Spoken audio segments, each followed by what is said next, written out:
স্বাগত ৭১ জার্নালের সাথে আছে বিরাকিব হাসান। দর্শক, সংবাদ পর্যালোচনা ভিত্তিক এই যে আয়োজন, এখানে আমরা নানা খবরের মূলত বিশ্লেষণ করে থাকি। সেক্ষেত্রে পত্র পত্রিকা, টেলিভিশন, ডিজিটাল মিডিয়া এবং অবশ্যই কিছু নিউজ পোর্টালে যে সমস্ত খবরগুলো শিরোনাম হয়ে থাকে আমরা একে একে সেগুলো জানিয়ে দিই এবং একই সঙ্গে ওই খবরের সাথে যুক্ত মানুষদেরকে আমরা সংযুক্ত করে আমাদের আলোচনার টেবিলে আমাদের স্টুডিও এবং অনলাইনে সংযুক্ত থাকেন অতিথিরা এবং আমাদেরকে সে সমস্ত খবরের গভীরে প্রবেশ করান। এবং সেই ধারাবাহিকতায় আজ আমাদের সঙ্গে আছেন প্রধান উপদেষ্টার উপপ্রেস সচিব আবুল কালাম আজাদ মজুমদার। জনাব আবুল কালাম আজাদ মজুমদার, আপনাকে আমন্ত্রণ জানাচ্ছি, ধন্যবাদ জানাচ্ছি আপনাদেরকে সময়টা দিচ্ছেন এবং আশা করি বেশ কয়েকটা গুরুত্বপূর্ণ শুনে আপনার পর্যবেক্ষণ এবং বিশ্লেষণ আমরা শুনতে পাবো।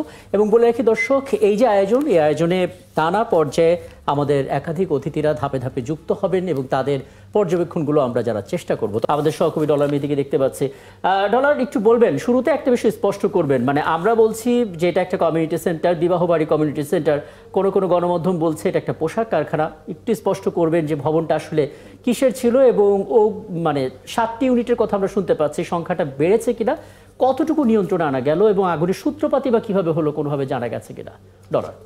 রাকিব, আপনি ঠিকই বলেছেন যে আজকে দিবাগত রাত 10টা 20 মিনিটে, আনুমানিক 10টা 20 মিনিটে মিরপুর কালশি রোডে যে আপনি ভবনটা দেখছেন আমার পেছনে, 6তলা বিবাহ বার্ষিকী কমিউনিটি সেন্টার, সেখানকার ঠিক টপ ফ্লোর একদম উপরের যে ভবনটি রয়েছে, উপরের তলায় কিন্তু আগুন লেগেছিল 10টা 20 মিনিটে এবং আমি যতদূর জানতে পেরেছি যে প্রায় ঘন্টাখানেক, অন্তত 60 থেকে 65 মিনিট আগুনটা ধরার পর আগুনটা নিভে যায় এবং ফায়ার সার্ভিসের কিন্তু আমরা যতদূর জানতে পেরেছি যে 7টি ইউনিট সবশেষ আমরা যেটা জানতে পেরেছি তারা কাজ করছে। ফায়ার সার্ভিসের প্রতিনিধিরা কিন্তু তারা নিবিড় পর্যবেক্ষণ করছে যে আসলে কোথাও আগুন লেগে আছে কিনা। এখন থেকে আধা ঘন্টা আগে আগুনটা দৃশ্যমান থেকে অদৃশ্য হয়ে গেছে, মানে আগুনটা প্রায় নিভে গেছে। তবে ফায়ার সার্ভিসের পক্ষ থেকে এখন পর্যন্ত কোনো নির্দেশনা আসেনি। আপনি জানেন যে এই বিবাহ বাড়ি কমিউনিটি সেন্টারের ঠিক পাশে কিন্তু একটা 10তলা আবাসিক ভবন আছে, ফ্ল্যাট আছে, এখানে পরিবার সহ অনেকেই বসবাস করে। আপনি দেখতে পাচ্ছেন যে যদি আপনাকে একটু করে আপনি নির্দিষ্ট করে দেখায় যে 2 বিল্ডিং এর মাঝখানে 4 এবং 5 তলায় এই বিবাহ বাড়ি কমিউনিটি সেন্টার এবং পাশে যে ফ্ল্যাট আছে 10তলা, সেখানকার 4-5 তলা থেকে কিন্তু যারা বসবাস করে তারা কিন্তু ট্যাপের পানি দিয়ে আমরা দেখতে পাচ্ছি যে তারা নিজেদের উদ্যোগে কিন্তু তারা পানি দেওয়ার চেষ্টা করছে, যে যেখানে আগুন আছে বা কিছু আগুন নিভে যাওয়ার পর যে ধ্বংসাবশেষ আসে সেখানে তারা পানি দিয়ে নিভানোর চেষ্টা করছে। আমরা কিন্তু দেখতে পাচ্ছি যে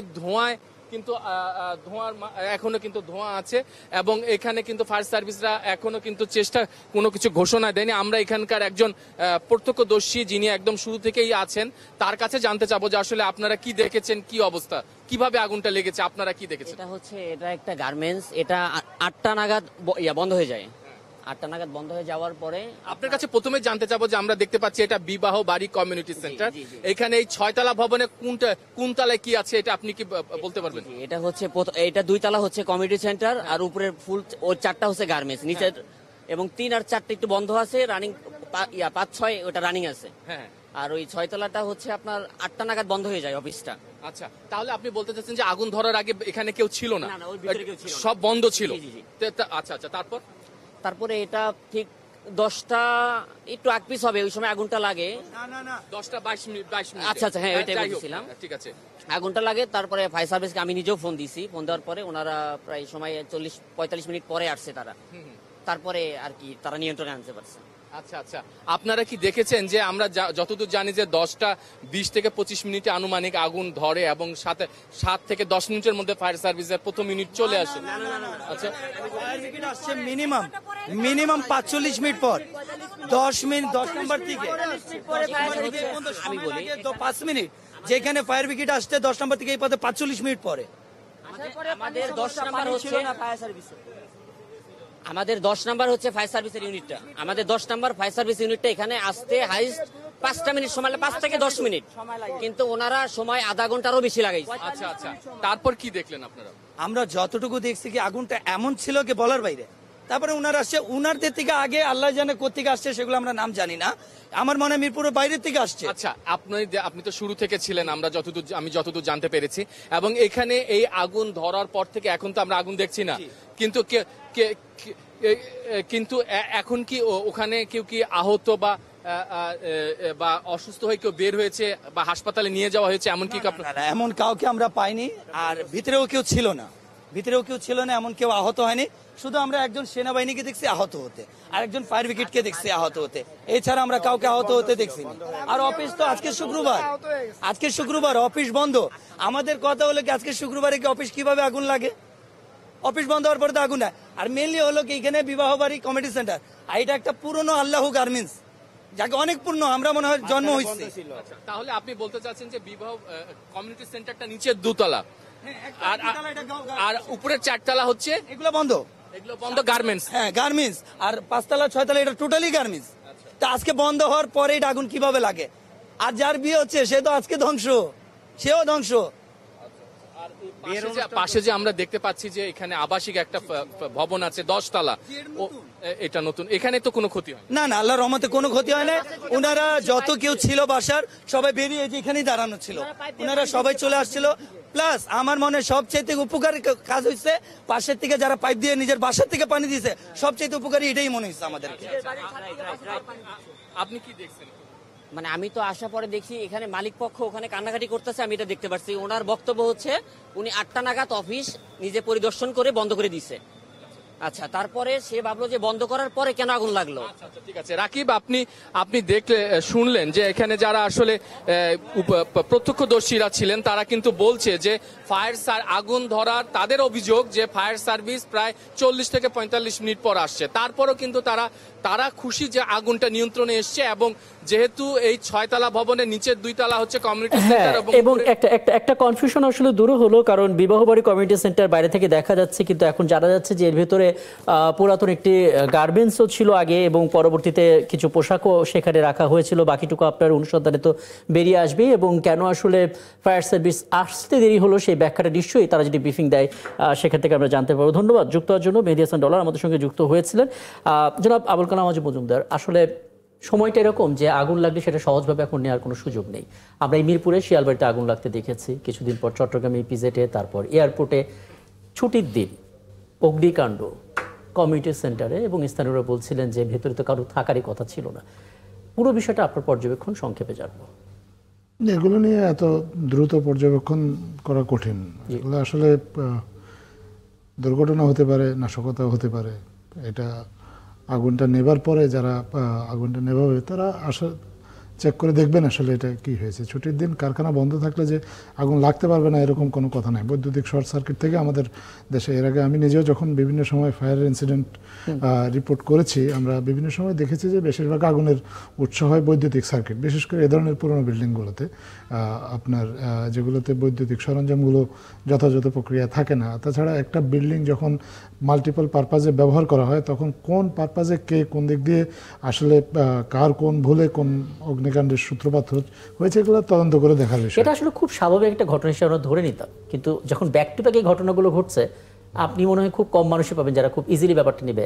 আর মানুষ তো অনেক কিছু ভেবে নিতে পারে। ড্রাই সিজন আসতেছে, এখন ড্রাই সিজনে অগ্নিকাণ্ড বাংলাদেশে এমন না যে অগ্নিকাণ্ড ঘটে না। আর আমার কাছে মনে হয় যে বিমানবন্দরের আগুন বা চট্টগ্রামের ইপিজেডের কারখানায় যে আগুন ছিল সেগুলোর ভয়াবহতা অনেক বেশি ছিল এবং সেগুলো নাশকতা হওয়ার আশঙ্কা অনেক বেশি ছিল, কারণ আগুনের ভয়াবহতা দেখে আমরা একটু অপেক্ষা করি, দেখা যাক আসলে কোনো পর্যবেক্ষণ পাওয়া যায় কিনা। এবং আমরা আমাদের আজকে যে মূল আলাপ সেগুলোর ভিতরে ঢোকার চেষ্টা করি। এবং বলে রাখি দর্শক, আমাদের সঙ্গে ঠিক এই মুহূর্তে অনলাইনে যুক্ত আছেন বিএনপির সাবেক সংসদ সদস্য নীলোফার চৌধুরী মনি এবং আছেন এনসিপির যুগ্ম সদস্য সচিব ফরিদুল হক।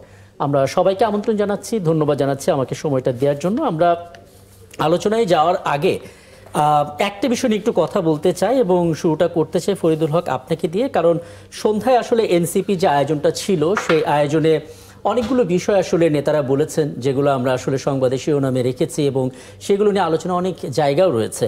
তো নাসিরউদ্দিন পাটোয়ারির যে বক্তব্যটা সেটা অনেকেরই চোখে পড়েছেন। তিনি বলেছিলেন, তাকে যদি কোট করি, উনি বলেছিলেন যে দেশে নতুন করে মওদুদি এবং জিয়াবাদ প্রতিষ্ঠার চেষ্টা চলছে। বিগত দিনে বিএনপি সবসময় জিয়াউর রহমান এবং জামাত ইসলামী মওদুদিকে মানে সাইদ আবু আলা মওদুদি প্রতিষ্ঠার রাজনীতি করেছে, আগামীতে এই ধরনের রাজনীতি চলবে না। আমি সংক্ষেপে আপনার কাছ থেকে একটু জিয়াবাদ ব্যাপারটা বুঝতে চাই, মানে এটা আসলে কিভাবে আপনারা ব্যাখ্যা করবেন বা ব্যাখ্যা করে থাকেন।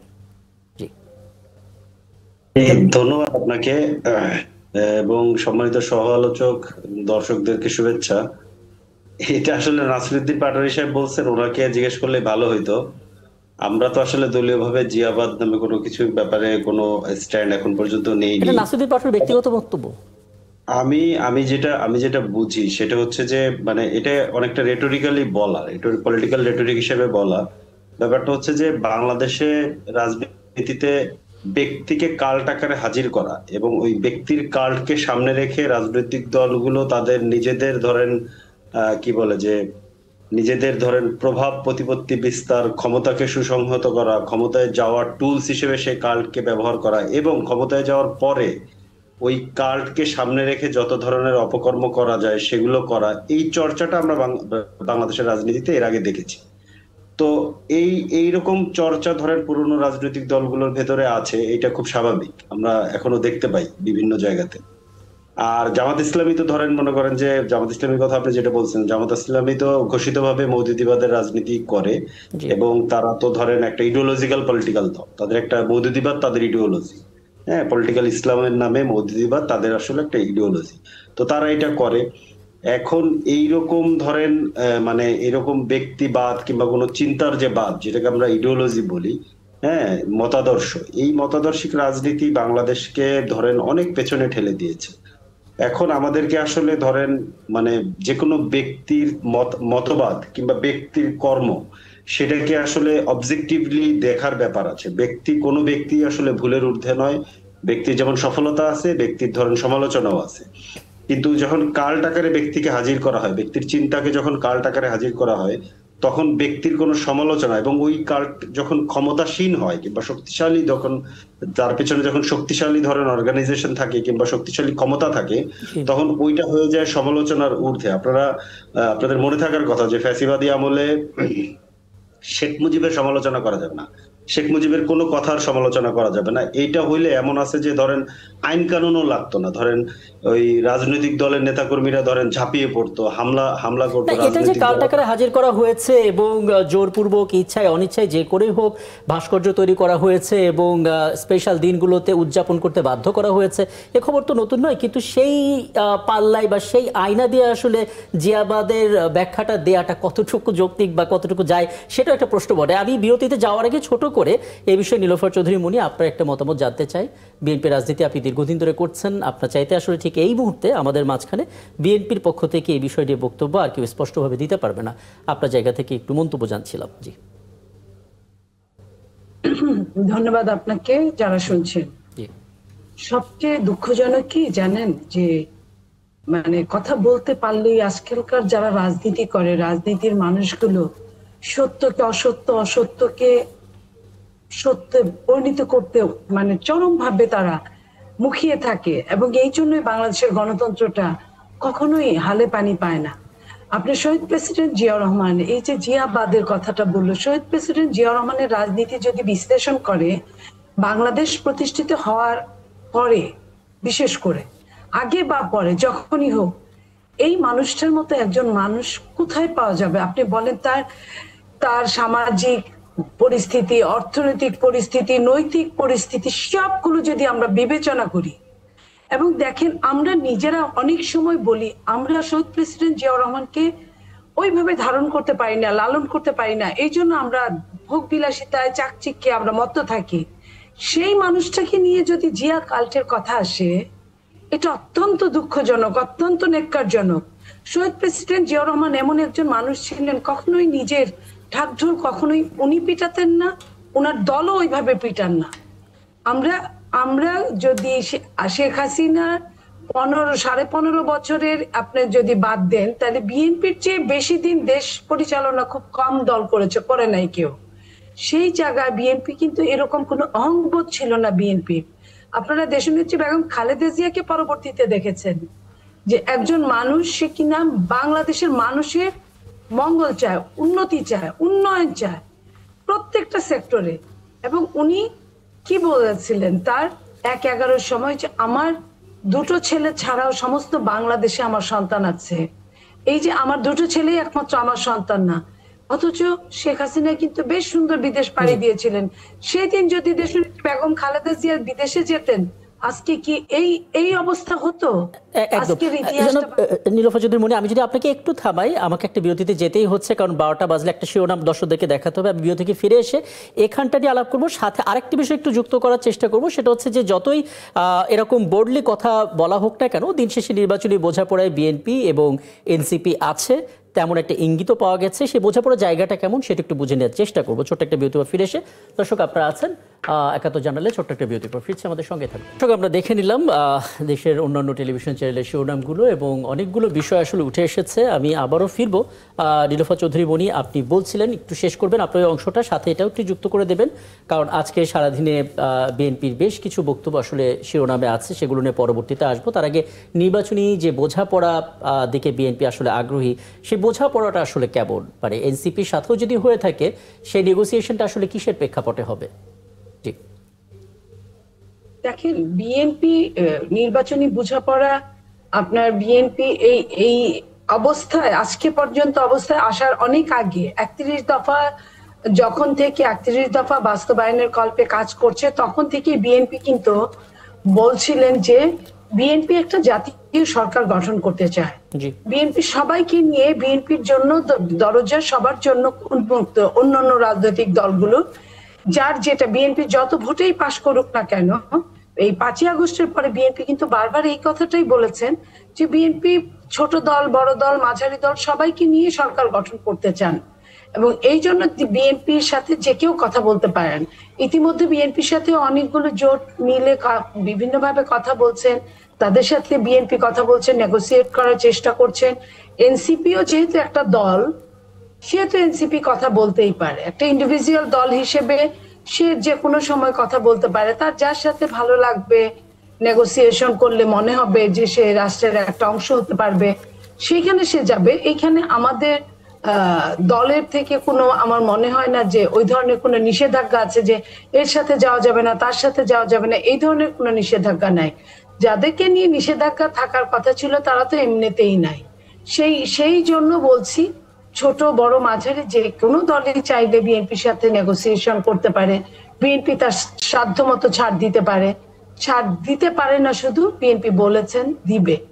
এই যে দেওয়ার যে আশ্বাসটা, সেখান থেকে আমার মনে হয় যে অনেকেই এই ট্রাই করছে বিভিন্ন জায়গায়। যেমন ধরেন, আমি খুব কাছে থেকে দেখা বলছি, অনেকেই বলছে যে এইখানে এই জায়গাটায় আমাকেও দেওয়ার কথা। জি, যেমন আমি যে আসনটা নিয়ে লড়ছি, সেইখানে জোটের কেউ কেউ বলছে আমাকেও দিতে পারে। আমার কথা হলো, যদি জোটকে মনে করে, দল যদি মনে করে, দল যাকে ভালো মনে করবে, যেটা করলে দলের মঙ্গল হবে, সেটা দল করতে পারে। তো আমরা কিন্তু ওইভাবে কথা বলছি না। আবার দুই একজন যে বলছে না তা না, সেটা কোনো ধূপে টিকবে না। আমি এই জায়গাটাতেই জোর দিতে চাই, বিএনপি একটা নির্বাচনের বড় আসন জোটের জন্য রেখে দিবে, একদম স্পষ্ট। আমি এখান থেকে একটু ধীরে ধীরে সামনে এগোবো এবং ফরিদুল হক আপনার কাছে আসবো। তবে তার আগে জনাব আবুল কালাম আজাদ মজুমদার একটি বিষয় একটু স্পষ্ট করবেন। মানে আজকে এনসিপি যখন বক্তব্য দিচ্ছিল, সেই বক্তব্যের মধ্যে কিছু কিছু অংশ আশাবাদও তৈরি করেছিল, কারণ তারা স্পষ্ট করেছিল যে নির্বাচনমুখীও, তারাও নির্বাচনমুখী, কিন্তু গণভোটের বিষয়টা আসছে, জুলাই সনদের আইনি ভিত্তি আসছে, কিন্তু অনেকগুলো বিষয় আসলে একটা কনফিউশন তৈরি হচ্ছে। বলা হচ্ছে যে দুটো দল, কোন দুটো দল তার ইঙ্গিত করছে সেটা আমরা সবাই জানি, বিএনপি এবং জামাতকেই বলা হচ্ছে যে ডিসি ভাগাভাগি করছে সচিবালয়ে। একই সঙ্গে বলা হচ্ছে এই নির্বাচন কমিশন পক্ষপাতমূলক আচরণ করছে। জুলাই সনদ রাষ্ট্রপতির হাত থেকে নেওয়া যাবে না, কারণ রাষ্ট্রপতি ফ্যাসিবাদের দোষর। আমরা যেখানে বলছি ফ্যাসিস্ট দল আওয়ামী লীগ নির্বাচনে অংশ নিতে পারবে না, সেখানে ফ্যাসিবাদের দোষর রাষ্ট্রপতি হয়ে আছেন। মানে এই বিষয়গুলো সাংঘর্ষিক মনে হচ্ছে কিনা আপনার কাছে বক্তব্যে? ধন্যবাদ আপনাকে। প্রথমত, ওনারা ওনাদের রাজনৈতিক অবস্থান থেকে বলেছেন, ওনাদের বিভিন্ন ইস্যুতে ওনাদের তো একটা নিজস্ব রাজনৈতিক দৃষ্টিভঙ্গি থাকতেই পারে, এবং ওনাদের যে দৃষ্টিভঙ্গি, সেই দৃষ্টিভঙ্গি থেকে ওনারা ওনাদের মতামত দিয়েছেন। কিন্তু সরকার কাজ করছে সবগুলো রাজনৈতিক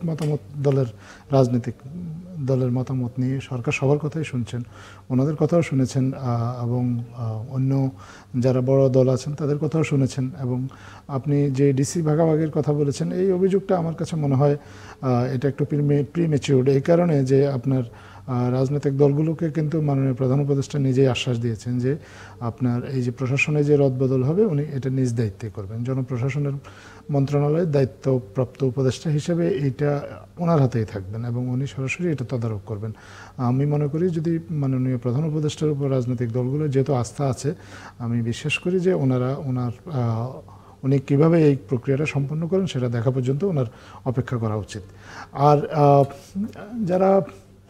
আর যে প্রসঙ্গগুলো আপনি বললেন, যেমন আপনার জুলাই সনদের বিষয়টা তো ঐক্যমত্য কমিশন কাজ করছেন। জুলাই সনদের ঐক্যমত্য কমিশন থেকে একটা সুপারিশ আসবে জুলাই সনদ কীভাবে বাস্তবায়ন করা হবে, সেই সুপারিশটা বাস্তবায়নের পদ্ধতিতে সরকার ঠিক করবে। এখন সরকার যতক্ষণ পর্যন্ত এই বিষয়ে আসলে কোনো সিদ্ধান্তে উপনীত না হচ্ছে ততক্ষণ পর্যন্ত এটা আমার মনে হয় এটা নিয়েও কথা বলাটা একটু অগ্রিম কথা বলা হবে। খুব স্পষ্ট। আমি এখানে যদি একটু ফরিদুল হক আপনার ব্যাখ্যাটা জানতে চাই। প্রথমত আপনি যখন বিষয়গুলো স্পষ্ট করেন তখন অনেকেরই ভালো লাগে, কারণ পুরো বিষয়টা আসলে চমৎকার করে আপনি ব্যাখ্যা করেন। একটা ওয়েলকামিং অ্যাপ্রোচ আসলে আপনার দিক থেকে আছে, কিন্তু যখন আসলে আমরা এনসিপির এই প্রোগ্রামগুলো দেখি আমি আসলে সেই ওয়েলকামিং অ্যাপ্রোচটা একটু কমই পাই বোধ হয়। কারণ এখানে যেভাবে আসলে ডিসি ভাগাভাগির কথা বলা হলো এনসিপির পক্ষ থেকে, ইলেকশন কমিশনকে বলা হচ্ছে বায়াসড, তারা দুটো দলকে সাপোর্ট করছে, সাহায্য করছে। একই সঙ্গে রাষ্ট্রপতি ফ্যাসিবাদের দোষর, তার কাছ থেকে জুলাই সনদ নেওয়া যাবে না। অন্যদিকে আবার শুনতে পাচ্ছি যে বিএনপি যদি এক ধাপ এগিয়ে আসে আপনারা 2 ধাপ ছুটে যাবেন, অর্থাৎ জোটও তৈরি হবে। এই কথাগুলো আসলে পরস্পর বিরোধী বলে মনে হচ্ছে অনেকের কাছে, একটু ব্যাখ্যা করবেন? জি, আমি প্রথমে রাষ্ট্রপতির প্রসঙ্গে আসি। প্রথম কথা যে রাষ্ট্রপতির প্রসঙ্গ যেখান থেকে আমরা বলছি যে ধরেন এই প্রথমত যে রাষ্ট্রপতিকে নিয়োগ দিয়ে গেছে হাসিনা। এই রাষ্ট্রপতিকে সরানোর জন্য আমরা আন্দোলন পর্যন্ত করছি। আমরা অন্যান্য রাজনৈতিক দলগুলোকে আমরা রাজি করাতে পারিনি এবং রাজি করাতে না পেরে তাকে রেখে দিতে হয়েছে, সে আছে বহাল। 5ই আগস্ট 2024 যদি হাসিনার সাথে রাষ্ট্রপতিও পালিয়ে যেত তাহলে কি হতো? তাহলে তো আপনি কেউ একজনকে বসাতেন, তাই না? কিন্তু এটা করা হয়নি যে অ্যাজ ইফ রাষ্ট্রপতিকে সরিয়ে ফেললে অনেক কিছু হবে। কিন্তু পারহ্যাপস ধরে নিলাম যে রাষ্ট্রপতির কোনো সমস্যা নেই, আমরা রাষ্ট্রপতিকে সরাতে চাইনি, এটা আমরা আপাতত কথার খাতিরে ধরে নিই। কিন্তু ধরে নেওয়ার পরও রাষ্ট্রপতিকে দিয়ে যে আদেশ দেওয়ার কথা বলা হচ্ছে, প্রথম কথা আমাদেরকে বুঝতে হবে যে আইনিভাবে রাষ্ট্রপতি কোনো অর্ডার জারি করতে পারেন না। উনি যেটা দিতে পারেন সেটা হচ্ছে অর্ডিন্যান্স আর অর্ডারের মধ্যে পার্থক্য আছে। একদম, জি। অর্ডিন্যান্স যেটা দেওয়া হয় যখন সংসদ থাকে না, তখন রাষ্ট্রপতি অর্ডিন্যান্স জারি করে রাষ্ট্র চালান। ওই অর্ডিন্যান্স গুলো পরবর্তী সংসদের প্রথম অধিবেশনে রেকটিফাই করে নেওয়া হয়, মানে এটাকে বৈধতা দিয়ে দেওয়া হয়। এখন আমরা এই যে গণভোটের কথা বলছি, যে গণভোটে আমরা একমত হয়েছি, কিন্তু আমাদের দাবি যে জুলাই সনদ বাস্তবায়ন আদেশ, আমরা এই অর্ডারের কথা কেন বলছি? কারণ আপনি আইনের একটা হায়ারার্কি আছে, হায়ারার্কিতে অর্ডিন্যান্স 4 নম্বর ধাপে থাকে। প্রথমে প্রক্লেমেশন, তারপরে কনস্টিটিউশন, তারপরে ল যেটা পার্লামেন্টে তৈরি হয়, তারপরে অর্ডিন্যান্স। এই অর্ডিন্যান্সকে কিন্তু পার্লামেন্ট গিয়ে রেকটিফাই করে। খেয়াল করেন, আপনি অর্ডিন্যান্স দিয়ে কখনোই কনস্টিটিউশনকে বদল করতে পারেন না। এইখানে আমরা গণভোটের মাধ্যমে জুলাই সনদ যেটা বাস্তবায়ন করতে চাচ্ছি, এই জুলাই সনদের 84টা প্রস্তাবের ভেতরে 47টা প্রস্তাব সংবিধান সংক্রান্ত, এবং এর মধ্যে আবার অনেকগুলো প্রস্তাব আছে যেগুলো সংবিধানের বেসিক স্ট্রাকচারকে চেঞ্জ করছে। এখন বেসিক স্ট্রাকচার চেঞ্জের যে গণভোট, যে আদেশ, এইটা যদি আপনি রাষ্ট্রপতি দ্বারা জারি করেন, ধরে নিলাম এই রাষ্ট্রপতি ভালো, একদম পীর সাহেব রাষ্ট্রপতি, তারপরেও যদি তার দ্বারা যদি এটা আপনি জারি করেন, এইটা কোনোভাবেই আইনগতভাবে এটা বৈধ হবে না।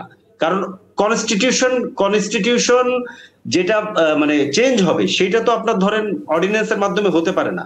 এইটা আপনাকে একটা এক্সট্রা কনস্টিটিউশনাল ওয়েতে গিয়ে জুলাই সনদ। ঠিক আছে, কিন্তু আপনি রাষ্ট্রপতির উপরে আস্থা রাখার দরকার নেই, আপনি প্রধান উপদেষ্টার উপর আস্থা রাখছেন।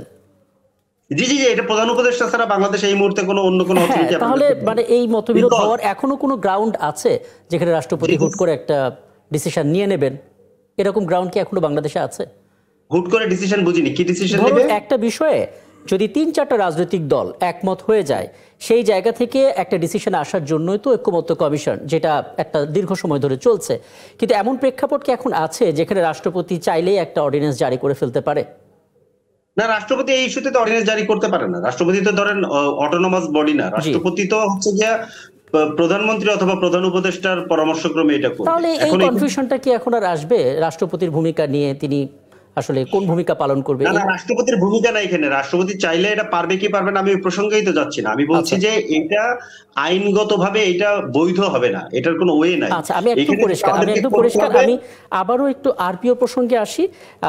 তার আগে ছোট করে কয়েকটা বিষয় নীলোফার চৌধুরী মনি আপনার কাছ থেকে জানতে চাই। আজকে বেশ খোলামেলা আলাপ করেছিলেন বিএনপির স্থায়ী কমিটির সদস্য সালাউদ্দিন আহমেদ, অনেকগুলো বিষয় বলেছেন। তিনি বলেছেন যদি সবকিছু ঠিকঠাক থাকে, যদি বড় কিছু ঝামেলা না হয়, প্রেক্ষাপট যদি ঠিক থাকে, নভেম্বরের মধ্যেই বিএনপির ভারপ্রাপ্ত চেয়ারম্যান তারেক রহমান দেশে আসবেন। তিনি কোন আসন থেকে নির্বাচন করবেন তিনি বলেছেন একটা এখনো ঠিক হয়নি, যে কোনো আসন থেকেই তিনি করতে পারেন, সেটা আলোচনার সাপেক্ষে। বেগম খালেদা জিয়া নির্বাচনে আসবেন কিনা সেই বিষয়েও এক ধরনের মতামত, একটা ধারণা তিনি আমাদেরকে দিয়েছেন। কিন্তু যে বিষয়টা আসলে অনেকে জানতে চাইছিলেন, কোন কাজগুলো দেশে এসে তারেক রহমান হয়তো শুরুতে করতে পারেন, এরকম বিষয় অনেকে জানতে চাইছিলেন। কারণ 200-300 আসনে বা তারও বেশি জায়গায় হয়তো প্রার্থী দেওয়ার ক্ষমতা বিএনপির আছে, অনেক নেতারা বলছেন। কিন্তু 200 আসনে বিএনপি দিতে চায়, বাকিটুকু আসলে যারা সহযোদ্ধা ছিল আন্দোলনে তাদের জন্য ছেড়ে দিতে চায়। সাথে একটা বিষয় যুক্ত করা হয়েছে, যেটা আসলে উপদেষ্টা পরিষদ থেকে বলা হয়েছিল যে কোনো দল জোটগতভাবে নির্বাচন করলে নিজেদের প্রতীকে অংশ নিতে হবে। দুটো বিষয় এক করে বলবেন, মানে আরপিওর এই সংশোধনীটা আপনার পর্যবেক্ষণটা কি, এবং তারেক রহমান দেশে ফিরলে কোন কোন বিষয়গুলো নিয়ে তিনি সবার আগে কাজ করবেন?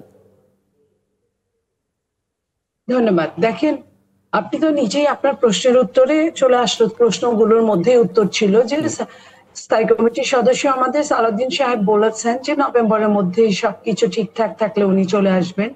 আমরাও সেটাই আশা করি উনি আসবেন, এবং এসে উনি যে কাজগুলো ওখান থেকে করা হয়েছে সেগুলোর কন্টিনিউশন থাকবে, এবং যেগুলো করা হয় নাই, আপনি জানেন একটা নির্বাচন অনেক বড় চ্যালেঞ্জের একটা ব্যাপার, অনেক কাজ করতে হয়। সেই কাজগুলো উনি মুখোমুখি সামনে থাকলে যতটা সহজ, দূরে থাকলে তো অবশ্যই একটু কঠিনই হয়ে যায়।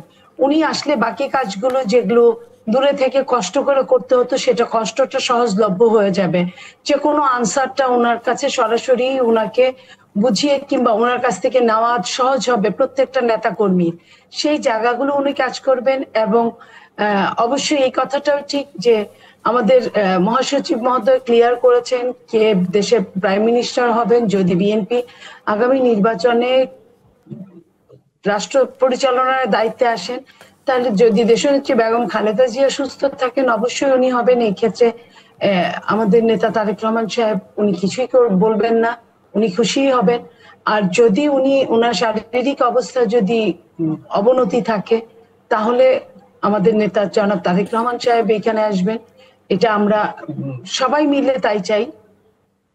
এখানে কেউ কাউকে বায়াস্ট করা বা চাপ দেওয়া এটার কোনো ই নাই। আমরা চাই আমাদের নেতা যিনি এত কষ্ট করে বিদেশ থেকে কষ্ট করে কাজ করছে উনি আমাদের সামনে থাকুক। হ্যাঁ, আরেকটা বিষয় একটু বলবেন, সেটা হচ্ছে যে গণপ্রতিনিধিত্ব আদেশ আরপিওর যে সংশোধনীটা এসেছে, যে কোনো দল জোটগতভাবে নির্বাচন করলেও নিজেদের প্রতীকে অংশ নিতে হবে, বিশেষ কোনো পর্যবেক্ষণ? দেখেন, এইটা তো আমরা আইনের প্রতি শ্রদ্ধাশীল। আমি আমার জায়গা থেকে বলছি, দল নিশ্চয়ই সেটা ক্লিয়ার করবে আপনাদের সামনে। আমি আমার জায়গা থেকে যেটা বলছি যে বিএনপি সবসময় আইনের প্রতি শ্রদ্ধাশীল এবং আইন মেনে চলতে পছন্দ করে। যেটা রাষ্ট্রপতি নিয়ে কথা হলো, সেখানেও কিন্তু আমরা আইনের দিকে দৃষ্টি রেখেছিলাম। সেই জায়গা থেকে বলতে চাই, যদি আরপিওতে এই ধরনের কথা যদি একদম খুব শক্তভাবে বলা থাকে, আমরা চাইবো আমাদের যারা জোটে আসবে তারা পাশ করুক, এটা আমরা চাই, কারো মনে বাক্যে চাই। কিন্তু যদি আপনার ইসি থেকে এরকম যদি কড়াকড়িত্ব থাকে যে তার মার্কা নিয়েই নির্বাচন করতে হবে, তাহলে হয়তো বা আমার মনে হয় বিএনপি হয়তো রিকোয়েস্ট করবে। রিকোয়েস্টে যদি কাজ না হয় তাহলে তো মেনে নেওয়া ছাড়া। বিএনপির পক্ষ থেকে একটা মানে বলা হয়েছে একটা আওয়াজ যে জোটবদ্ধ নির্বাচনে নিজস্ব যে দলের প্রতীকে নির্বাচন করতে হলে ছোট রাজনৈতিক দলগুলো জোটবদ্ধ হতে উৎসাহিত হবে না, এমন একটা শঙ্কা এখানে আছে। আমি নিশ্চয়ই আপনার কাছ থেকে এটা নিয়ে আরো কথা বলবো। আমি এই জায়গায় একটু জনাব গোলাম আযম মজুমদার আপনার কাছে এই প্রজেক্টটা আসতে চাই। মানে প্রথম কথা হচ্ছে, প্রত্যেকটি রাজনৈতিক দলগুলো মতবিরোধ থাকবে যাই হোক না কেন, কিন্তু মতভেদটা থাকবে না এবং নির্বাচনমুখী হবে। বড় বড় যে সংকটগুলো সেটা এরকম ঐকমত্য কমিশনের মতো এক টেবিলে বসে সবকিছু সমাধান করা সম্ভব, অন্তত তেমনটা আমরা দেখতে পাচ্ছি। মুশকিল হচ্ছে কিছু কিছু জায়গায় নতুন নতুন নির্দেশনা আসছে। আরপিওর যে সংশোধনীর খসড়াটা সরকারের অন্তর্গত সরকারের উপদেষ্টা পরিষদের পক্ষ থেকে দেওয়া হয়েছে, পর্যবেক্ষণটা কি আপনার, মানে এটা আসলে ছোট দলগুলোকে জোট করতে নিরুৎসাহিত করবে কিনা? প্রথমত আরপিও যেটা সংশোধনী হয়েছে বা সংশোধিত যে অধ্যাদেশটা হয়েছে, এটা তো আসলে হঠাৎ করে হয়নি। এটা নির্বাচন কমিশন সংস্কার বিষয়ক যে সংস্কার কমিশন ছিল তারা কিছু প্রস্তাবনা দিয়েছে। সেই প্রস্তাবনার প্রেক্ষিতে আমাদের নির্বাচন কমিশন থেকেও কিছু প্রস্তাবনা এসেছে। সরকারের যারা নীতি নির্ধারক তারাও এটা আলোচনা করেছেন। অন্যান্য যারা স্টেক হোল্ডার বিভিন্ন পর্যায়ে, বিশেষ করে সংস্কার কমিশনগুলোতে, তাদেরও মতামত দেওয়ার সুযোগ ছিল। সো আরপিওতে সংশোধনীগুলো আসলে আমরা মনে করি যে এক্ষেত্রে যতগুলো স্টেক হোল্ডার আছে সবার সম্মিলিত মতামতেরই প্রতিফলন। এখানে যে চিন্তা থেকে আপনার এই সিদ্ধান্তটা নেওয়া হয়েছে, আপনি যেটার কথা বলেছেন যে আপনার যদি নিজ নিজ প্রতীকে অংশ নেয় তাহলে দলগুলো জোটবদ্ধ হতে উৎসাহিত হবে না, এটা আবার অন্য দিকও আছে। অন্য দিকটা এরকম যে যদি নিজ নিজ প্রতীকে অংশ নেয় তাহলে দলগুলো তাদের নিজস্ব স্বাতন্ত্র্যটাও বজায় রাখতে পারবে। আপনি দেখেছেন, আপনি একটু আগে আমার নীলুফার আপা উনি নিজেও বলেছেন যে ওনারা চাচ্ছেন যে একটা জাতীয় সরকার যেন গঠন করা হয়, সবাইকে নিয়ে ওনারা কাজ করতে চান, এটা ওনাদের রাজনৈতিক অঙ্গীকার আগে থেকেই ছিল। তো সবাইকে নিয়ে আমরা যখন কাজ করব, সবার যে নিজস্ব স্বাতন্ত্র্য সেটাকে বজায় রেখে কাজ করতে পারলে আমাদের দেশের জনগণও জানতে পারবে। আর না হলে তো আসলে এরকম একটা ইমপ্রেশন তৈরি হতে পারে যে যদি সবার প্রতীক একই হয়, নির্বাচনের আগেই যদি প্রতীকগুলো একাকার হয়ে যায়, তাহলে এরকম একটা আশঙ্কা থাকে যে আসলে এটা কোনো একদলীয় নির্বাচন হচ্ছে কিনা। তো এরকম যাতে না হয়, জনমনে যাতে কোনো বিভ্রান্তি না হয়, আমাদের যারা রাজনৈতিক দলগুলো আছে তাদের যাতে নিজস্ব স্বাতন্ত্র্য বজায় থাকে, সেই চিন্তা থেকেই এটা করা হয়েছে। এখন সেটা ভালো কি মন্দ সেটা নিয়ে আলোচনার সুযোগ আছে, আলোচনা। আচ্ছা, এখানে একটা ছোট্ট করে একটা বিষয়কে একটু যুক্ত করে দেবেন ফরিদুল হক। আমরা তো বলছি যে আরপিও সংশোধনীর যে খসড়ার কথা, যে সেখানে আসলে প্রতীক, নিজস্ব প্রতীক নিয়ে আসলে লড়াই করতে হবে যদি জোট করা হয়, কিন্তু প্রতীকের কথা যখন আসে তখন আসলে এনসিপি কি বলবে, কারণ এখনো তো প্রতীকই তো নির্দিষ্ট হয়নি, এটা শাপলা হবে কি হবে না সেই জায়গা থেকে। দ্বিতীয় কথা হচ্ছে একটা খবর ছড়াচ্ছে, একটা খবর নিয়ে বেশ জায়গা থেকে আসলে বলা হচ্ছে যে আপনাদের দিক থেকে কিছু আসনের প্রত্যাশা ছিল, 15টি আসন। বিএনপি নীতি নির্ধারকরা অন্তত 6 থেকে 7টি আসনে তরুণদের এই দলটিকে সমর্থন দিতে চায়। বিভিন্ন গণমাধ্যমে এই কথাগুলো আসছে। আপনি কি একটু স্পষ্ট করবেন দুটো বিষয়, প্রতীকের বিষয়টা এবং আসন ভাগাভাগি প্রত্যাশার কথা? জি, প্রতীক বলতে শাপলা প্রতীক। জি, শাপলা প্রতীকের ব্যাপারে আমরা একাধিকবার বলেছি, আপনাদের এই প্রোগ্রামে আমি বহুবার বলেছি যে শাপলা প্রতীক আমাদের ন্যায্য দাবি। নির্বাচন কমিশন আমাদের সাথে বৈষম্যমূলক বৈমাত্র্য আচরণ করতেছে এবং আমরা আশঙ্কা করতেছি যে তাদের রিমোট কন্ট্রোল অন্য কোথাও থেকে পরিচালনা করা হচ্ছে, এবং আমরা আশা করব যে তারা এই রিমোট কন্ট্রোলের বেড়াজাল থেকে বের হয়ে তারা সঠিক সিদ্ধান্ত নিবে এবং এনসিপি কে শাপলা প্রতীক বরাদ্দ দিবে। কারণ আমরা সকল দিক থেকে, যুক্তি, তর্ক, আইনি দিক, সকল দিক থেকে আমরা দেখিয়েছি যে এনসিপি শাপলা পেতে কোনো ধরনের কোনো বাধাবিঘ্ন নেই, কোনো ধরনের আইনি জটিলতা নেই। আমি জাস্ট একটা জিনিস একটু মনে করিয়ে দেই, এটা আমি খুব রিসেন্ট জেনেছি, 2 দিন আগে আমাদের এক সহকর্মী এটা বের করেছে। 2006 সালে নৌকা, ধানের শীষ এবং লাঙ্গল, এই 3টা প্রতীক জাতীয় প্রতীকের অংশ এবং অন্যান্য প্রতিষ্ঠানের অংশ, এইরকম একটা মানে দিয়ে কি বলে, এরকম একটা যুক্তি দিয়ে হাইকোর্টে একটা রিট করা হয়েছিল। ওই রিটটা তখন বাতিল করে দেওয়া হয়। তার মানে হচ্ছে ওই প্রতীকগুলো হাইকোর্টের মাধ্যমে বহাল থাকে। তার মানে যেই যুক্তিতে এই 3টা প্রতীককে বহাল রেখেছে হাইকোর্ট, সেই একই যুক্তিতে যদি কোর্টেও যাওয়া হয়, কোর্টে আসলে এটি টিকবে না, শাপলা বহাল থাকবে যদি শাপলাকে নিয়ে যাওয়া হয়। তার মানে কোর্টের অলরেডি একটা প্রেসিডেন্স তৈরি হয়েছে। সো শাপলা পেতে এনসিপির কোনো দিক থেকে কোনো বাধা আছে বলে আমরা মনে করি না, এবং এনসিপির প্রতীক হিসেবে শাপলা ব্যাপক জনপ্রিয় হয়েছে। এটা স্পষ্ট করেছেন, এটা দেখা যাক সামনে কি হয়। কিন্তু ওই আসনের ব্যাপারটা একটু বলবেন যে আপনারা 15টা আসন চেয়েছিলেন। আমি এই ধরনের কোনো কিছু এখন পর্যন্ত জানি না, আমি এই ধরনের কোনো আলোচনা হয়েছে বলে আমার জানা নেই। আমাদের যত রাজনৈতিক দলগুলোর সাথে আলোচনা হয়েছে সেটা কেবলমাত্র জুলাই সনদ কেন্দ্রিক। আমরা এখন পর্যন্ত নির্বাচনী জোট কিংবা নির্বাচন, এটা নিয়ে আমরা এখন পর্যন্ত কোনো কার্যক্রম শুরু করিনি। কেন? কারণ আমরা মনে করি যে জুলাই সনদ হচ্ছে আমাদের প্রধান এজেন্ডা। নির্বাচন করে ধরেন মনে করেন যে ওই কোনা পথে ক্ষমতায় যাওয়া আমাদের প্রধান এজেন্ডা না। বাংলাদেশের রাষ্ট্রটাকে ঠিক করা হচ্ছে আমাদের এনসিপির প্রধান এজেন্ডা, কিংবা গণ অভ্যুত্থান কর্তৃক শহীদদের রক্তের দ্বারা দায়িত্বপ্রাপ্ত এজেন্ডা। আরেকটা ব্যাপার আমি আপনাকে বলি, এনসিপি এখানে এই আসন ভাগাভাগি রাজনীতি করতে আসেনি। আমি খুব বিনয়ের সাথে বলছি, এনসিপি এখানে একটা নতুন রাজনীতি সৃষ্টি করতে এসেছে। এই পুরনো রাজনৈতিক দলগুলোর বাইরে একটা নতুন রাজনৈতিক ধারা তৈরি করতে এনসিপি এসেছে। অতএব সেইটাকে আমরা একেবারে শুরুতেই ধরেন একটা ওই আসন ভাগাভাগি 2, 4, 4টা 5টা আসনের ধরেন মানে কি বলে যে দান খয়রাত, এইটা নিয়ে আমরা আসলে এনসিপি রাজনীতিটা শুরু করতে চাই না। আমরা যদি নির্বাচন করি, আমাদের ধরেন একদম পুরোপুরি প্রস্তুতি থাকবে যে আমরা 300 আসনেই প্রার্থী দিব। যদি আমাদের সাথে ধরেন আমাদের সমমনা এবং গণঅভ্যুত্থানের মধ্যে অংশ নিয়েছিল বিশেষত তরুণদের যারা নতুন রাজনৈতিক দল যেগুলো ওই ফ্যাসিবাদী সময়ের প্রবল ইয়ের ভেতরে যাদের জন্ম হয়েছে, তাদের মধ্য থেকে কেউ যদি আসতে চায় আমাদের সাথে, তাদের ব্যাপার ওয়েলকাম। কিন্তু একেবারে পুরনো রাজনৈতিক ধারা যারা চর্চা করেন তাদের সাথে যাওয়ার ব্যাপারে আমাদের সিরিয়াস অবজারভেশন আছে, এবং আমরা বেসিক্যালি এই বিষয় নিয়ে এখন পর্যন্ত কোনো আলোচনাও করিনি। অতএব নিউজে যা পাওয়া যাচ্ছে কিংবা যেগুলো বাজারে গুজব আকারে আছে, এগুলো এখন পর্যন্ত গুজব হিসেবে ধরে নিয়ে আমাদেরকে থাকতে হবে। এবং আমরা দেখতে পাচ্ছি গুজব এনসিপি কে নিয়ে অনেক বেশি হচ্ছে। নাসিরউদ্দিন পাটোয়ারি পদ ছেড়ে দিচ্ছেন, এরকম তো গতকাল মধ্যরাত জুড়ে তোলপাড় হয়ে গেল।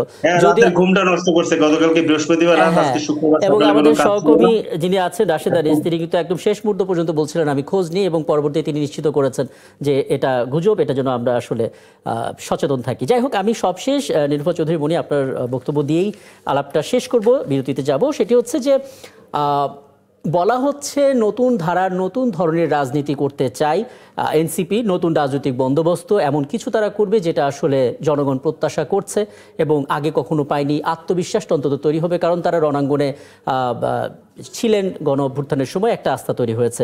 বিএনপিও তো রণাঙ্গনে ছিল, সেই আন্দোলনে মাঠে ছিল, এবং বিএনপি কি তাহলে নতুন রাজনৈতিক বন্দোবস্তের ব্যাপারে নতুনভাবে আসলে তুলে ধরতে পারছে না? আমরা তো 31 দফা যে বিষয়গুলো থাকে সেখানে তো সবকটার সাথেই সব রাজনৈতিক দলের মধ্যেই একমত হওয়ার মতো বিষয় খুঁজে পায়। তাহলে আলাদা কোথায় নতুন রাজনৈতিক বন্দোবস্তটা? জি দেখেন, আলাদা কোথায় না, আপনি যদি 31 দফাটাকে ভাঙেন, 31 দফাকে যদি আপনি প্রত্যেকটা পয়েন্ট গুলো আলাদা করেন, আপনি ওখানে দেখবেন যে ওখানে এই এই সংস্কারের আলোচনা ওঠার আগে 31 দফায় আরো 2 বছর সংস্কারের 2 বছর আগে এই আলোচনা বিএনপি করেছে। উচ্চকক্ষ নিম্নকক্ষ, আপনার একজন প্রধানমন্ত্রী 2 বারের বেশি না, তারপরে আপনার প্রধানমন্ত্রী এবং রাষ্ট্রপতির মধ্যে ক্ষমতার বন্টন, তারপরে 70 অনুচ্ছেদ নিয়ে আলোচনা পরবর্তীতে, ইত্যাদি ইত্যাদি। এই জিনিসগুলো, অনেকগুলো জিনিস কিন্তু 31 দফার মধ্যে আছে, এবং 31 দফা হচ্ছে একটা রাষ্ট্রীয় জীবন ব্যবস্থার আলোকে তৈরি করা হয়েছে। ওখানে এই তো জেড সব কিছু আছে একটা মানুষের। শহীদ প্রেসিডেন্ট জিয়াউর রহমানের যেমন 19 দফা ছিল, তখন 19 দফা ওই সময়টার জন্য এনভায়রনমেন্ট অনুযায়ী অত্যন্ত যুক্তিযুক্ত ছিল, এবং সেইভাবে কাজ করে গিয়ে বাংলাদেশ অনেকটাই সমৃদ্ধির দিকে ধাবিত ছিল। ঠিক একই অবস্থায় বিএনপি এখন 31 দফার যে রূপরেখাটা দিয়েছে, যেটাকে মানে নেশন অফ আমব্রেলা এরকম একটা অবস্থার মধ্যে আমরা দাঁড় করাতে চেষ্টা করছি, সেইখানে আপনার আমরা বলতে চাই যে বিএনপি এই জিনিসগুলো, বিএনপি সব সময় উদারনৈতিক রাজনীতি করে, এবং ছাড় দেওয়ার মানসিকতা বিএনপির মধ্যে আছে। ছাড় দেওয়ার মানসিকতা আছে বলেই আমি আপনাকে ওই কথাগুলো বললাম। আমি কোনো রাগঢাক রেখে কথা বলি নাই, যেটা অনেকেই বয়স কম হলেও তারা অনেক রাগঢাক রেখে কথা বলে। আমার কথা হলো যে সবার জন্য, যদি সে এই দেশপ্রেমিক হয়, যদি ফ্যাসিস্ট বিরোধী হয়, যদি দেশের জন্য তার অবদান অনেক বেশি থাকে, তাহলে কেন বিএনপি তাদেরকে ভালো জায়গা আনার চেষ্টা করবে? অনেক ধন্যবাদ আমাকে সময়টা দেওয়ার জন্য। আরো দুটো গুরুত্বপূর্ণ বিষয় আছে, সেগুলো নিয়ে কথা হবে নিশ্চয়ই, এবং আপনাদের দুজনকেই ধন্যবাদ আমাকে সময়টা দেওয়ার জন্য। এনসিপির যুগ্ম সদস্য সচিব ফয়দুল হক ছিলেন বিএনপির সাবেক সংসদ সদস্য নীলুফা চৌধুরী মনি, এবং আরো কয়েকটি বিষয় নিয়ে দর্শক আমরা কথা বলবো। ছোট্ট একটা বিরতি পর ফিরছি, আমাদের সঙ্গে থাকবেন। অনেক ধন্যবাদ সাথে থাকার জন্য। 71 জার্নালে আপনারা আছেন, এবং আগে জানিয়েছি শুরু থেকে আমাদের সঙ্গে আছেন প্রধান উপদেষ্টার উপপ্রেস সচিব আবুল কালাম আজাদ মজুমদার, এবং এই পর্যায়ে আমাদের সঙ্গে যুক্ত হবেন রোড সেফটি ফাউন্ডেশনের নির্বাহী পরিচালক সাইদুর রহমান। জনাব সাইদুর রহমান, আপনাকে আমন্ত্রণ জানাচ্ছি। এবং একটা খবর দর্শক আপনাদেরকে জানিয়ে রাখতে চাই, নরসিংদীতে সড়ক দুর্ঘটনায় তিন বন্ধু মারা গেছেন, এই খবরটা যখন আমরা পাচ্ছি তার কিছুক্ষণ বাদে আমরা জানতে পারলাম যে সুনামগঞ্জে মা এবং মেয়ের মৃত্যু হয়েছে। এছাড়া আলাদা দুর্ঘটনা ফরিদপুর, যশোর এবং চট্টগ্রামে হয়েছে এবং সেখানে আরো 5 জনের মৃত্যু হয়েছে এবং এই সমস্ত ঘটনায় দেখা যাচ্ছে আহতের সংখ্যা 15 জন। এবং এখান থেকে আলাপটা শুরু করতে চাই জনাব সাইদুর রহমান আপনাকে দিয়ে, এবং আবুল কালাম আজাদ মজুমদার আপনি নিজেও প্রশ্নে যুক্ত হতে পারেন, প্রশ্ন করতে পারেন। সাইদুর রহমান, একটা বলবেন, আপনারা আসলে রোড সেফটি নিয়ে গবেষণা করেন, বিভিন্ন প্রতিবেদন আপনারা দেন, সেগুলো নিয়ে আমরাও প্রতিবেদন প্রচার করি এবং মানুষদেরকে সেই পরিসংখ্যানটা তুলে ধরার চেষ্টা করি। কিন্তু যখন আপনারা এই পরিসংখ্যান নিয়ে কাজ করছেন তখন আমরা দেখতে পাচ্ছি বাস্তবতার কোনো বদলই হচ্ছে না। মানে সরকার বদল হয় কিন্তু সড়কের কোনো পরিবর্তন হয় না। মৃত্যুর মিছিলটা ওরকমই দেখতে পাচ্ছি। একদিনে আমি ঘুরে দেখলাম যে 6টি জেলা এবং সেখানে 10 জন মানুষ মারা গেলেন, 15 জন আহত। কি কি পর্যবেক্ষণ আপনাদের আছে? কি কি কারণে এই ঘটনাগুলো ঘটলো? সচেতনতার একটা অভাব বলা হয় বারবার, তারপর ত্রিচক্র যান যেগুলো আসলে মূল সড়কে চলার কথা না সেটাও মহাসড়কে চলছে। এ দুটোর বাদে আর কি কি প্রবলেম আপনার চোখে পড়েছে আসলে? না, আমাদের সড়ক দুর্ঘটনা যা ঘটছে এটার জন্য দায়ী সড়কের ব্যবস্থাপনাগত ত্রুটি। কারণ আমাদের 54 বছরের এই বাংলাদেশে টেকসই পরিবহন কৌশল প্রণয়ন এবং বাস্তবায়ন নেই। এই যে টেকসই পরিবহন কৌশল নেই, এটার একটা সমষ্টিগত, এর সাথে আরো অনেকগুলো সমস্যার যে সমষ্টিগত ফলাফল এই করুণ সড়ক দুর্ঘটনা। তো এখান থেকে বেরোতে হলে পরে আমাদেরকে টেকসই পরিবহন কৌশল গ্রহণ করতে হবে। এর মধ্যে আছে আমাদের রেল এবং নৌ পরিবহনকে সমান গুরুত্ব দিয়ে সংস্কার করতে হবে এবং সড়ক থেকে রেলমুখী এবং নৌ পরিবহনমুখী করতে হবে। পাশাপাশি সড়ক পরিবহন নিয়ন্ত্রণকারী এবং পরিচালনাকারী প্রতিষ্ঠানসমূহের কাঠামোগত এবং ব্যবস্থাপনাগত যে ত্রুটি আছে সেটা সংস্কারের মাধ্যমে ঢেলে সাজাতে হবে। কারণ সড়ক আমাদের এখানে বর্তমানে বিআরটি এর হিসেব মতে প্রায় 5 লক্ষ উত্তীর্ণ মোটর দল রয়েছে। এর মধ্যে ৭৫,০০০ বাস এবং ট্রাক রয়েছে। এই ৭৫,০০০ বাস এবং ট্রাক চলাচল করছে, 10,০০০ আবার ঢাকার মধ্যে চলাচল করছে। এবং দেখা যাচ্ছে সড়ক দুর্ঘটনা ঘটলেই বিষয় তদন্ত করে দেখা যাচ্ছে সেই সমস্ত বাসের বা ট্রাকের বা অন্য যানবাহনের মেয়াদ নেই, ত্রুটিপূর্ণ হয়, চালকের লাইসেন্স নেই, কিংবা সেই ট্রাকের বা বাসের ফিটনেস সার্টিফিকেট নাই, সেটা অনেক বেশি পুরনো, তার মেয়াদকাল উত্তীর্ণ হয়ে গেছে, কিন্তু বিআরটি এর কোনো উদ্যোগ নাই বা তার হাইওয়ে পুলিশের কোনো উদ্যোগ নেই কিংবা অন্য খুব চমৎকার করে স্পষ্ট করেছেন। আমি সময় থাকলে এখান থেকে আলাপটা আরো দীর্ঘ করবো। জনাব আবুল কালাম আজাদ মজুমদার, আমরা আসলে এই অন্তর্বর্তীকালীন সরকারের সময় বেশ কিছু চমকপ্রদ ঘটনা ঘটতে দেখেছি। আমরা দেখেছি যে এখানে যে ট্যারিফটা আমাদের উপরে আরোপ করেছিল যুক্তরাষ্ট্র, রিভার্স ট্যারিফ, সেটা খুব দুর্দান্তভাবে আমরা শিথিল করতে পেরেছি নেগোসিয়েশনের মাধ্যমে। আমরা স্টারলিংকে আনতে পেরেছি, নানামুখী স্বপ্ন আমাদেরকে দেখানো হচ্ছে, কিন্তু সড়কে যে মৃত্যুর মিছিল সেটা আসলে কমছে না। এখানে কি সরকারের মনোযোগটা কম, নাকি খুব বেশি গুরুত্ব দিচ্ছি না, মানে অসহযোগিতা হচ্ছে কোনো মহল থেকে? গলতটা আসলে কোথায়? ধন্যবাদ আপনাকে। আপনি যে প্রসঙ্গগুলো বলেছেন এগুলোর সাথে আসলে সড়কের সম্পর্ক নাই। আপনার সড়ক প্রতিটা মৃত্যুই তো আসলে দুঃখজনক। সেটা যদি একটা মৃত্যু হয় সেটাও দুঃখজনক। ভাই যে প্রসঙ্গগুলো বলেছেন এগুলো খুবই প্রাসঙ্গিক। বাংলাদেশের সড়কে একটা মাফিয়াতন্ত্র অনেকদিন ধরে চলে আসছিল পরিবহন সেক্টরে। এটা একদিনে এই মাফিয়াতন্ত্র দূর করা বা খুব দ্রুত এটা একেবারে এই বিষয়গুলো নিরসন করে ফেলা এটা সম্ভব আমরা মনে করি না। কারণ হচ্ছে যে আপনি দেখেন যে পরিবহন সেক্টরে ফিটনেসবিহীন গাড়ির কথা বলেছেন। ঢাকা শহরে আমাদের হাইওয়েতে দেখেন অনেক ভালো ভালো গাড়ি চলে, কিন্তু আপনি ঢাকা শহর থেকে ফিটনেসবিহীন গাড়ি আপনার সরানো যায় না। এটার একটা বড় কারণ হচ্ছে পলিটিক্যাল নেক্সাস। আপনার অনেক রাজনৈতিক ব্যক্তিত্ব থাকে যাদের একটা নেক্সাস থাকে, যারা এই পরিবহন ব্যবসার সাথে সম্পৃক্ত, এবং তাদের বাধা বিপত্তির কারণে চেষ্টা করলেও, সরকারের আন্তরিকতা থাকলেও অনেক সময় এই সেক্টরটাতে আপনার শৃঙ্খলা ফিরিয়ে আনা যায় না। আপনার যদি সড়কে আপনার যে গাড়িগুলো নামবে সেগুলোর যদি ফিটনেস এনশিওর করা যায় এবং আপনার যে ড্রাইভিং লাইসেন্সের ক্ষেত্রে যে fake driving licence, under age driving licence বা ড্রাইভিং লাইসেন্স যেটা যার ড্রাইভিং লাইসেন্স পাওয়ার কথা না তিনি যেভাবে ড্রাইভিং লাইসেন্স পেয়ে যাচ্ছেন, এই বিষয়গুলো যদি বন্ধ করা যায় আমরা মনে করি যে আমাদের দেশের সড়কের যে ব্যবস্থাপনা সেখানে উন্নতি ঘটবে এবং সড়কের মৃত্যু কমে আসবে। বন্ধ করা যাবে কিভাবে? না, আরেকটা বিষয় আছে। আপনি দেখেন ঢাকা শহরে আপনি যদি এই আনঅথরাইজড ভেহিকল যেগুলো ঢাকা শহরে চলাচল করে সেগুলো এই অন্তর্বর্তীকালীন সরকার বন্ধ করার চেষ্টা করেছিল, কিন্তু সেটা সম্ভব হয়নি। নানা ধরনের গোষ্ঠীগত চাপ সেখানে এসে আপনার সরকারকে এই বিষয়টাতে কাজ করতে দেয়নি এবং সরকার সেটা পারেনি।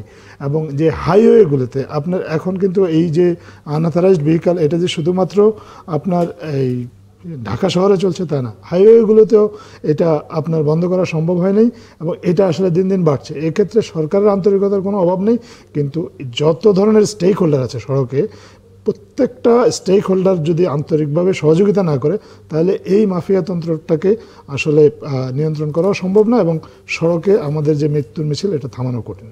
একদম স্পষ্ট। আমি বিরতিতে যাওয়ার আগে সাইদুর রহমান আপনার কাছে সবশেষে একটু জানবো, সড়কে মাফিয়াতন্ত্রের কথা বলা হচ্ছিল, আপনারা কাজ করতে গিয়ে সে মাফিয়াতন্ত্র কেমন টের পাচ্ছেন? এই তন্ত্র কি এতটাই শক্তিশালী যে আমাদের অন্তর্বর্তী সরকার তার জায়গা থেকে এত আন্তরিকতা থাকার পরও দূর করা যাচ্ছে না? মানে শক্তিটা আসলে কোথায়?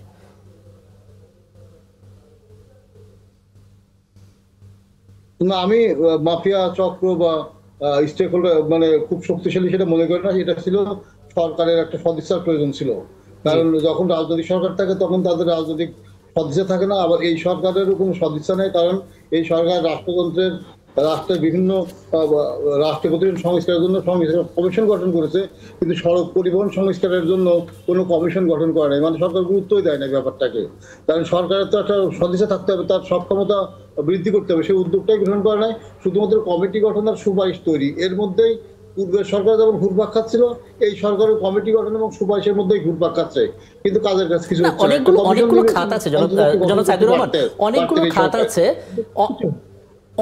খাত আছে যে খাতে আসলে মাথায় রেখে সংস্কার কমিশন তৈরি করা হয়নি। কারণ ধরুন শিক্ষা নিয়ে আলাদা করে সংস্কার নাই, এর অর্থ এটা না যে সরকারের শিক্ষার প্রতি আন্তরিকতার অভাব আছে। সড়কের ক্ষেত্রেও হয়তো আলাদা করে হয়তো সংস্কার, হ্যাঁ সেই হিসেবে নিশ্চয়ই সড়কের এটা একটা আন্তরিকতা হবে, কিন্তু কোথায় আসলে ঝামেলাটা আপনি টের পাচ্ছেন? শিক্ষার সাথে অনেকগুলো রাষ্ট্রীয় নীতি কৌশলের ব্যাপার ছিল, সেখানে ইসলামিক হবে কি মানে এখানে নানা রকম সংকট ছিল, কিন্তু সড়ক পরিবহন খাতে ওই রকমের ছিল না। এখানে সমস্যা হলো যে এখানে একটা বিরাট সুবিধাবাদী গোষ্ঠী আছে যারা রাজনৈতিকভাবে প্রভাবিত এবং রাজনৈতিক পোশাকে তারা চাঁদাবাজি করে এবং দুর্নীতি করে। এই একটা গোষ্ঠী আছে, সেই গোষ্ঠীকে মোকাবেলা করতে হবে। অন্যান্য সব গোষ্ঠীগুলো তো তার সরকারের সাথে ছিল। আপনি কেবল একটা পরামর্শ দেন, যে পরামর্শটা দিলে আসলে কিছুটা হলেও সড়কের চিত্রটা বদলাবে। জি না, সেই পরামর্শ হলো যে সরকারের পরিবহন সক্ষমতা বাড়াতে হবে এবং সরকারের যে সংশ্লিষ্ট কর্তৃপক্ষগুলো আছে সেইগুলোর কাঠামোগত সংস্কার করতে হবে এবং ব্যবস্থাপনাগত সংস্কার করতে হবে এবং স্বচ্ছতা এবং জবাবদিহিতার অধীনে নিয়ে আসতে হবে। কারণ সড়ক দুর্ঘটনায় মানুষ মারা যাচ্ছে কিন্তু কারোর শাস্তি হচ্ছে না, কারোর বিচার হচ্ছে না এবং কেউ জবাবদিহি করছে না, কিন্তু সাধারণ মানুষ মারা যাচ্ছে। অর্থাৎ বিআরটি এর কারোর শাস্তি হয় নাই, বিআরটিসির কারোর শাস্তি হয় নাই, ডিটিসি এর কারোর শাস্তি হয় নাই, হাইওয়ে পুলিশের কারোর শাস্তি হয় নাই। মেয়াদোত্তীর্ণ যানবাহন চলছে, ফিটনেসবিহীন যানবাহন চলছে, অদক্ষ চালক দ্বারা যানবাহন চালানো হচ্ছে। এবং আরেকটা মজার ব্যাপার হলো যে সড়ক দুর্ঘটনার ক্ষেত্রে আমরা সবসময় চালককে দায়ী করি, কিন্তু সড়ক দুর্ঘটনার ক্ষেত্রে চালক আসলে 3 নম্বর কারণ। প্রথম কারণ ব্যবস্থাপনাগত সমস্যা, দ্বিতীয় কারণ তার মোটরযানের সমস্যা, তৃতীয় কারণ চালকের সমস্যা। কিন্তু আমরা প্রথম দুইটা কারণকে বাকি রেখে চালককে আসলে আমরা ধরি এবং সেক্ষেত্রে দেখা যায় চালকও এই সড়ক দুর্ঘটনার উপর সবার আগে পালায়। অনেক ধন্যবাদ। অনেকগুলো বিষয় আসলে আপনি তুলে ধরলেন এবং প্রধান উপদেষ্টা উপপ্রেস সচিব সেগুলো শুনলেনই এবং আশা করব তিনিও এই বিষয়গুলো নিয়ে যথাযথ জায়গায় তুলে ধরবেন। এবং অনেক ধন্যবাদ সময় থাকলে এই ইস্যু নিয়ে আলাপটা দীর্ঘ করতে অনেক ধন্যবাদ যুক্ত হওয়ার জন্য। দর্শক, আরও একটা বিরতি নিচ্ছি, সবশেষ বিরতি, আমাদের সঙ্গে থাকবেন, ফিরছি একটু পর। এই বিষয়টি নিয়ে কথা বলবো। এরই মধ্যে আমাদের সঙ্গে যুক্ত হয়ে গেছেন নিরাপত্তা পলিসি বিশ্লেষক মেজর অবসরপ্রাপ্ত মোহাম্মদ আশরাফুজ্জামান এবং আগে থেকে আমাদের সঙ্গে তো আছেন এই অনুষ্ঠান জুড়ে প্রধান উপদেষ্টা উপপ্রেস সচিব আবুল কালাম আজাদ মজুমদার। জনাব আবুল কালাম আজাদ মজুমদার, আপনিও কিন্তু যুক্ত হতে পারেন, প্রশ্ন করতে পারেন। মোহাম্মদ আশরাফুজ্জামান, আপনার কাছে একটা বিষয় একটু জানতে চাই। মানে মিয়ানমারের সঙ্গে আমরা দেখতে পাচ্ছিলাম যে মিয়ানমারের অভ্যন্তরীণ একটা অস্থিরতা দীর্ঘদিন ধরে চলছে, বিদ্রোহী গোষ্ঠী আছে একাধিক, ওদিকে জান্তা সরকার রয়েছে। হঠাৎ করে সেই জান্তা সরকারের শক্তিটা বাড়িয়ে দিল চীন।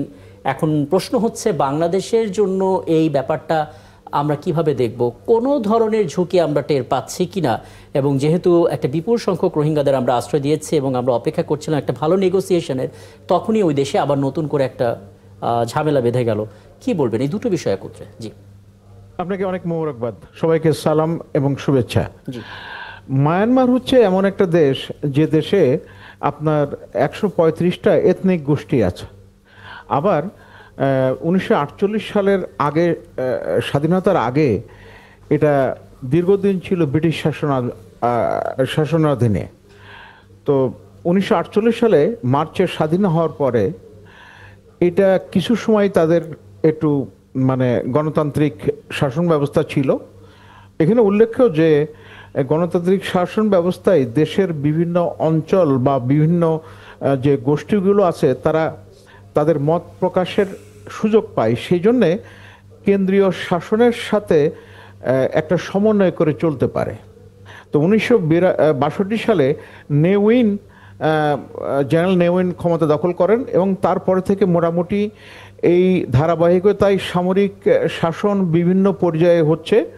এবং সেই সময় থেকে আজ আপনার মিয়ানমারের যে আপনার 14টা প্রদেশ এবং 63টা জেলা প্রশাসনিক, তো এইগুলোতে বিভিন্ন ধরনের এরকম মানে কেন্দ্রের শাসনটা আপনার কিছুটা শিথিল হয়ে গেছে এবং কিছু কিছু জায়গায় তারা নিজেরাই, যেমন আপনার বার্মার যে কাছাকাছি থাইল্যান্ডের কাছে যে কারেন বিদ্রোহীরা, তারা তো মোটামুটি তাদের সবকিছু নিজের মতো করেই চালাচ্ছে। তো এখন এই সর্বশেষ যেটা হলো এটা খুব গুরুত্বপূর্ণ এই কারণে যে এইটা চীনের সাথে আপনার সীমান্ত এবং এই যে প্রাক্তন আকিয়া বন্দর থেকে আপনার চীন গ্যাস এবং পাইপ লাইন নিয়ে গেছে প্রায় 800 কিলোমিটার দৈর্ঘ্য, কুনমিং পর্যন্ত গেছে। তো এটা চীনের জন্য খুব গুরুত্বপূর্ণ। তো চীন চিন্তা করছে তার রাষ্ট্রীয় স্বার্থে এই যে মায়ানমারের বর্তমানে যে সামরিক জান্তা আছে, আং সান সুচিকে সরায়ে তারা আবার সামরিক শাসন চালিয়ে যাচ্ছে। তো এদের প্রতি আবার আমেরিকান প্রশাসন বার্মা অ্যাক্ট, এই নতুন যেটা সংস্করণ, এখানে উল্লেখ্য যে বার্মা অ্যাক্ট কিন্তু দুইবার হয়েছে। একবার ব্রিটিশরা করেছিল বার্মার স্বাধীনতা দেওয়ার জন্য। এই যে পয়েন্টটা খুবই ইন্টারেস্টিং, মানে আমার আসলে খুব দীর্ঘক্ষণ ধরে আলাপটা শুনতে ইচ্ছা করছিল, কিন্তু যেহেতু একেবারে শেষ পর্যায়ে দুটো বিষয় আপনার কাছ থেকে খুব জানতে ইচ্ছা করছে, মানে সংক্ষেপে যদি একটু বলে দেন যে আমাদের জন্য কোনো থ্রেট আছে কিনা এবং আমাদের রোহিঙ্গা প্রত্যাবাসনের যে স্বপ্নটা আমরা দেখছিলাম সেটা কিছুটা পিছিয়ে গেল কিনা বা হোঁচট খেলো কিনা। জি, আমি নিশ্চিত যে এটা আমাদের পরিস্থিতিটা আরো জটিল করবে। তবে আমাদের বোধহয়, আমি কেন যেন আমার মনে হয় যে আন্তর্জাতিক বিষয়দের যে বিভিন্ন সমীকরণটা সময় সময় পরিবর্তন হয়, সেটা আমরা অনেকেই সেটা অনুধাবন করতে পারি না। এবং দেশের স্বার্থ বিবেচনায় আমাদের স্বল্পমেয়াদী, মধ্যমেয়াদী এবং দীর্ঘমেয়াদী যে পরিকল্পনা করার দরকার, সেই জায়গাটা একটা বড় ধরনের ঘাটতি আছে। এখন আপনি দেখেন এই যে আপনি প্রতিবেদনে যেটা উঠে আসলো, ওই অঞ্চলটা তারা বিচ্ছিন্ন হয়ে গেছিল ভার্চুয়ালি, কিন্তু এখন আবার পুনর্দখল করে নিয়েছে। চীন তাদেরকে সমর্থন দিয়েছে এবং কেন্দ্রীয় সরকারের সাথে তার নিজের স্বার্থের হিসাব করে তারা একটা সমন্বয়ে আসছে। আবার আন্তর্জাতিক ক্ষেত্রে খুব গুরুত্বপূর্ণ হচ্ছে বিভিন্ন দেশ একই বিষয়ে বিভিন্ন ভিন্নতা থাকলেও আবার পার্টিকুলার একটা জায়গাতে তারা কমন ইন্টারেস্ট খোঁজার চেষ্টা করে। তো এখন মায়ানমার নিয়ে সেটা করার চেষ্টা করছে যে ব্রিটিশদের, আমেরিকান যে সর্বশেষ যে মায়ানমারে যে বার্মা অ্যাক্ট করেছে, সেটাতে কিন্তু মার্কিনদের একটা লক্ষ্য আছে, কারণ ওই অঞ্চলে মার্কিনীদের বার্মা ছাড়া। হ্যাঁ, একদম। আমরা যেহেতু শেষ পর্যায়ে, আমার হাতে সময় থাকলে এই কিউকম শহরটা নিয়ে আলাদা করে একটু জানতাম যে আসলে কেন এই শহরটা এতটা গুরুত্বপূর্ণ হয়ে উঠলো, কিন্তু যেহেতু সময়টা নেই, আমি আমার জায়গা থেকে আসলে আপনার কাছ থেকে যেটা জানতে চাও সেটা পেয়ে গেছি। সবশেষ জনাব আবুল কালাম আজাদ মজুমদার, আপনার একটা মন্তব্য একটু নেব, মানে আপনার গণমাধ্যমের অভিজ্ঞতা থেকে বলবেন যে পরিস্থিতি এখন মিয়ানমারে, আমাদের দিক থেকে আসলে কি ধরনের ব্যবস্থাপনা দরকার যাতে করে এই জাতীয় থ্রেটনিং বা হুমকি থেকে আমরা কিছুটা হলেও নিরাপদ থাকতে পারি? দেখেন, আমাদের জন্য সবচেয়ে বেশি দরকার হচ্ছে মায়ানমারের স্থিতিশীলতা, শান্তি ফিরে আসা। কারণ মায়ানমারে যতক্ষণ পর্যন্ত শান্তি ফিরে না আসবে ততক্ষণ পর্যন্ত রোহিঙ্গা সমস্যার সমাধান করা জরুরি, কঠিন। সো আমরা চাইবো মায়ানমারে দ্রুত শান্তি ফিরে আসুক। কারা নিয়ন্ত্রণ নেবে এটা আমাদের জন্য মুখ্য বিষয় নয়, কারণ মায়ানমারের জনগণ বা মায়ানমারের সেনাবাহিনী বা মায়ানমারে এটা ঠিক করবে এটা কারা মায়ানমার শাসন করবে। কিন্তু আমাদের দিক থেকে দেখার বিষয় হচ্ছে মায়ানমারে শান্তি শৃঙ্খলা আছে এবং মায়ানমার দ্বারা আমাদের জন্য যে সমস্যাটা সৃষ্টি হয়েছে সেটা যেন মায়ানমারের উদ্যোগেই সমাধান হয়, কারণ আমাদের এই রোহিঙ্গা সমস্যার সমাধান এটা মায়ানমারে নিহিত। বাংলাদেশ এই সমস্যার সমাধান বা সমস্যা তৈরি করেনি, এর সমাধান করতে হবে মায়ানমারকেই, এবং মায়ানমারে স্থিতিশীলতাটা ফিরে আসাটাই হলো আমাদের জরুরি। এবং সরকারের দিক থেকে আমরা বলতে পারি যে সরকার আসলে মায়ানমারে যতগুলো স্টেক হোল্ডার আছে এক্ষেত্রে তাদের সবার সাথেই আলোচনা বজায় রেখেছে। মায়ানমারের সরকারের সাথেও বাংলাদেশ সরকার আসলে নিয়মিতভাবেই যোগাযোগ রক্ষা করে চলেছে। সো মায়ানমার সরকার যদি মায়ানমারের পূর্ণ নিয়ন্ত্রণও নিয়ে নেয় সেক্ষেত্রে বাংলাদেশের কূটনৈতিক দিক থেকে এটা খুব বেশি অসুবিধার কোনো কারণ হবে বলে আমি মনে করি। একদম, মানে এই মুহূর্তে খালি আমাদের পর্যবেক্ষণ এবং প্রত্যাশায় দুটো নিয়েই আসলে থাকতে হবে এবং নিজেদের কূটনৈতিক যে ব্যবস্থাপনা সেটাও জারি রাখতে হবে। অনেক ধন্যবাদ, একটা দীর্ঘ সময় আপনি আমাদের সঙ্গে ছিলেন এবং অনেক ধন্যবাদ মোহাম্মদ আশরাফুজ্জামান, বেশ কিছু বিষয় আসলে স্পষ্ট করলেন এই ইস্যুতে। এবং দর্শক আপনাদেরকেও ধন্যবাদ জানাচ্ছি এটা দীর্ঘ সময় আমাদের সঙ্গে থাকার জন্য। আগামীকাল একান্ত জানালে আবারও নতুন কোনো বিষয় নিয়ে কথা হবে, আমাদের সঙ্গে থাকবে।